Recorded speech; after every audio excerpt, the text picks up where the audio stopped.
بسم اللہ الرحمن الرحیم۔ السلام علیکم۔ سیرت النبوی صلی اللہ علیہ وآلہ وسلم کی سیریز چل رہی ہے۔ پچھلی ویڈیو میں ہم نے آپ کو بتایا کہ حضور صلی اللہ علیہ وآلہ وسلم نے کس طرح قریش مکہ سے مظلوم کی مدد کی، اور حضور صلی اللہ علیہ وآلہ وسلم کا کس طرح سے قریش مکہ مذاق اڑایا کرتے تھے، اور اللہ تعالیٰ نے کس طرح دردناک عذاب ان کو اس دنیا میں دیے۔ اسی طرح کا ایک اور واقعہ بھی آپ کو ذکر کرتے ہیں۔ حضرت خباب بن ارت مکہ میں لوہار کا کام کرتے تھے، تلواریں بناتے تھے۔ انہوں نے عاص بن وائل کو کچھ تلواریں فروخت کی تھیں، ان کی اس نے ابھی قیمت ادا نہیں کی تھی۔ خباب بن ارت اس سے قیمت کا تقاضا کرنے کے لیے گئے تو اس نے کہا، خباب تم محمد کے دین پر چلتے ہو؟ کیا وہ یہ دعویٰ نہیں کرتا کہ جنت والوں کو سونا چاندی، قیمتی کپڑے، خدمت گار اور اولاد مرضی کے مطابق ملیں گے؟ حضرت خباب بن ارت بولے، ہاں یہی بات ہے۔ اب عاص نے ان سے کہا، میں اس وقت تک تمہارا قرض نہیں دوں گا جب تک تم محمد کے دین کا انکار نہیں کرو گے۔ جواب میں حضرت خباب بن ارت نے فرمایا، اللہ کی قسم میں محمد صلی اللہ علیہ وآلہ وسلم کا دین نہیں چھوڑ سکتا۔ اسی طرح ان مذاق اڑانے والوں میں سے ایک اسود بن یغوث بھی تھا۔ یہ حضور صلی اللہ علیہ وآلہ وسلم کا ماموں ذات تھا۔ جب بھی مسلمانوں کو دیکھتا تو اپنے ساتھیوں سے کہتا، دیکھو تمہارے سامنے روئے زمین کے وہ بادشاہ آ رہے ہیں جو کیس و کسریٰ کے وارث بننے والے ہیں۔ یہ وہ بات اس لیے کہا کرتا تھا کیونکہ صحابہ میں سے اکثر کے لباس پھٹے پرانے ہوتے تھے، وہ مفلس اور نادار تھے، اور آپ صلی اللہ علیہ وآلہ وسلم یہ پیشن گوئی فرما چکے تھے کہ مجھے ایران اور روم کی سلطنتوں کی کنجیاں دی گئی ہیں۔ اسود آپ صلی اللہ علیہ وآلہ وسلم سے یہ بھی کہا کرتا تھا کہ محمد، آج تم نے آسمانوں کی باتیں نہیں سنائیں، آج آسمان کی کیا خبر ہے؟ اور یہ ان کے ساتھی آپ صلی اللہ علیہ وآلہ وسلم اور آپ صلی اللہ علیہ وآلہ وسلم کے صحابہ کو دیکھتے تو سیٹیاں بجاتے تھے، آنکھیں مٹکاتے تھے۔ اسی قسم کا ایک آدمی نضر بن حارث تھا، یہ بھی آپ کا مذاق اڑانے والوں میں شامل تھا۔ ان میں اکثر لوگ ہجرت سے پہلے ہی مختلف آفتوں اور بلاؤں میں گرفتار ہو کر ہلاک ہو گئے۔ ان مذاق اڑانے والوں میں سے ایک خالد بن ولید کا باپ ولید بن مغیرہ بھی تھا۔ یہ ابو جہل کا چچا تھا۔ قریش کے دولت مند لوگوں میں اس کا شمار ہوتا تھا۔ حج کے زمانے میں تمام حاجیوں کو کھانا کھلاتا تھا، کسی کو چولہا نہیں جلانے دیتا تھا۔ لوگ اس کی بہت تعریف کرتے تھے، اس کے قصیدے پڑھتے تھے۔ اس کے بہت سے باغات تھے، ایک باغ تو ایسا تھا جس میں تمام سال پھل لگتا تھا، لیکن اس نے آپ صلی اللہ علیہ وآلہ وسلم کو اس قدر تکلیفیں پہنچائیں کہ آپ صلی اللہ علیہ وآلہ وسلم نے اس کے لیے بد دعا فرما دی۔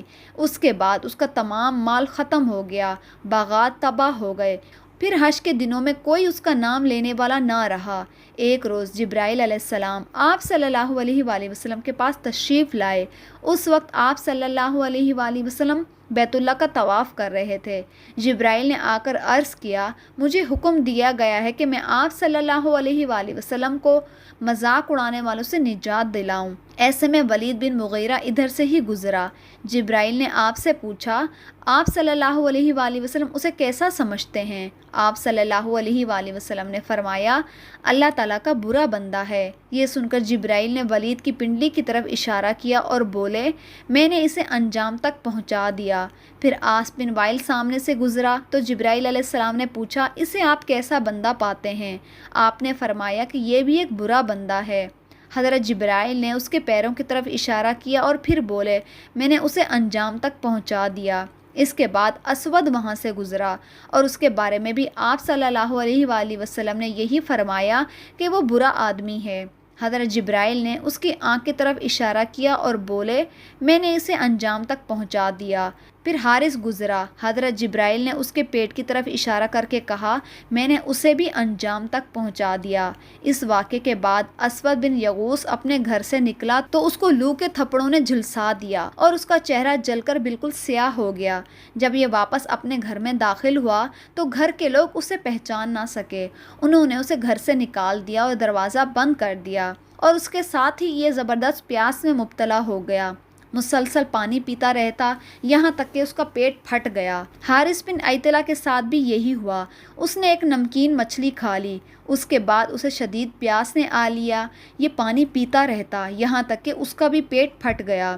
ولید بن مغیرہ ایک روز ایک شخص کے پاس سے گزرا۔ وہ شخص تیر بنا رہا تھا۔ اتفاق سے ایک تیر اس کے کپڑوں میں الجھ گیا۔ ولید نے تکبر کی وجہ سے جھک کر اس تیر کو نکالنے کی کوشش نہ کی اور آگے بڑھنے لگا تو وہ تیر اس کی پنڈلی میں چبھ گیا۔ اس کی وجہ سے زہر پھیل گیا اور وہ مر گیا۔ عاص بن وائل کے تلووں میں ایک کانٹا چبھا اور اس کی وجہ سے اس کے پیر پر اتنا ورم آ گیا تو وہ چکی کی پاٹ کی طرح چپٹا ہو گیا۔ اسی حالت میں اس کی موت واقع ہو گئی۔ حضرت ابن عباس کی روایت کے مطابق یہ لوگ ایک ہی رات میں ہلاک ہو گئے۔ نبی پاک صلی اللہ علیہ وآلہ وسلم نے محسوس فرمایا کہ قریش مکہ مسلمانوں کو بے تحاشا تکلیف پہنچا رہے ہیں اور مسلمانوں میں بھی ابھی اتنی طاقت نہیں ہے کہ وہ اس بارے میں کچھ کہہ سکیں۔ چنانچہ آپ صلی اللہ علیہ وآلہ وسلم نے مسلمانوں سے فرمایا، تم لوگ روئے زمین پر ادھر ادھر پھیل جاؤ، اللہ تعالیٰ پھر تمہیں ایک جگہ جمع فرمائے گا۔ ہم کہاں جائیں؟ صحابہ کرام نے پوچھا۔ آپ نے فرمایا، آپ صلی اللہ علیہ وآلہ وسلم نے ملک حبشہ کی طرف اشارہ کرتے ہوئے فرمایا، تم لوگ ملک حبشہ کی طرف چلے جاؤ، اس لیے کہ وہاں کا بادشاہ نیک ہے، وہ کسی پر ظلم نہیں ہونے دیتا، وہ سچائی کی سرزمین ہے، یہاں تک کہ اللہ تعالیٰ تمہیں ان مصیبتوں کا خاتمہ کر کے تمہارے لیے آسانیاں پیدا کر دے گا۔ حدیث میں آتا ہے کہ جو شخص اپنے دین کو بچانے کے لیے ادھر سے ادھر کہیں گیا، چاہے وہ ایک بالش ہی چلا، اس کے لیے جنت واجب کر دی جاتی ہے۔ چنانچہ اس حکم کے بعد بہت سے مسلمان اپنے دین کو بچانے کے لیے اپنے وطن سے ہجرت کر گئے۔ اس میں سے کچھ ایسے بھی تھے جنہوں نے اپنی بیوی بچوں کے ساتھ ہجرت کی، اور کچھ ایسے بھی تھے جنہوں نے تنہا ہجرت کی، اور جن لوگوں نے بیوی بچوں کے ساتھ ہجرت کی ان میں حضرت عثمان غنی بھی تھے، اور ان کے ساتھ ان کی بیوی یعنی کہ حضور صلی اللہ علیہ وآلہ وسلم کی صاحبزادی حضرت رقیہ نے بھی ہجرت کی۔ حضرت عثمان غنی سب سے پہلے ہجرت کرنے والے شخص ہیں۔ اسی طرح حضرت ابو سلمہ نے بھی اپنی بیوی ام سلمہ کے ساتھ ہجرت کی۔ عامر بن ابی ربیعہ نے بھی اپنی بیوی کے ساتھ ہجرت کی۔ جن صحابہ نے تنہا ہجرت کی ان کے نام کچھ یوں ہیں: حضرت عبد الرحمن بن عوف، حضرت عثمان بن مظعون، حضرت سہیل ابن بیضہ، حضرت زبیر بن عوام اور حضرت عبداللہ بن مسعود۔ کفار کو جب ان کی ہجرت کا پتہ چلا تو وہ تعقب میں دوڑے، لیکن اس وقت تک یہ حضرات بحری جہاز پر سوار ہو چکے تھے۔ وہ جہاز تاجروں کے تھے۔ اسی طرح یہ حضرات حبشہ پہنچنے میں کامیاب ہو گئے۔ کچھ عرصے کے بعد ان لوگوں نے ایک غلط خبر سنی، اور وہ یہ تھی کہ تمام قریش مکہ مسلمان ہو گئے ہیں۔ اس اطلاع کے بعد حبشہ کے بہت سے مہاجرین مکہ روانہ ہوئے۔ نزدیک پہنچ کر پتہ چلا کہ اطلاع غلط تھی۔ اب انہوں نے حبشہ جانب مناسب نہ سمجھا اور کسی نہ کسی کی پناہ حاصل کر کے مکہ میں داخل ہو گئے۔ پناہ حاصل کرنے والے ان مہاجرین نے جب اپنے مسلمان بھائیوں پر اسی طرح بلکہ پہلے سے بھی زیادہ ظلم و ستم دیکھا تو انہیں یہ گوارا نہ ہوا کہ ہم پناہ کی وجہ سے اس ظلم سے محفوظ رہیں، لہٰذا انہوں نے اپنی اپنی پناہ لوٹا دی اور یہ کہا کہ اپنے بھائیوں کے ساتھ ظلم و ستم کا سامنا کریں گے۔ اللہ تعالیٰ سے دعا ہے کہ اللہ تعالیٰ ہمیں بھی اپنے دین پر چلنے والا بنائے، اور دین پر چلتے وقت جو بھی مشکلات آئیں اللہ تعالیٰ ہمیں اس پر ثابت قدم رکھے۔ آمین۔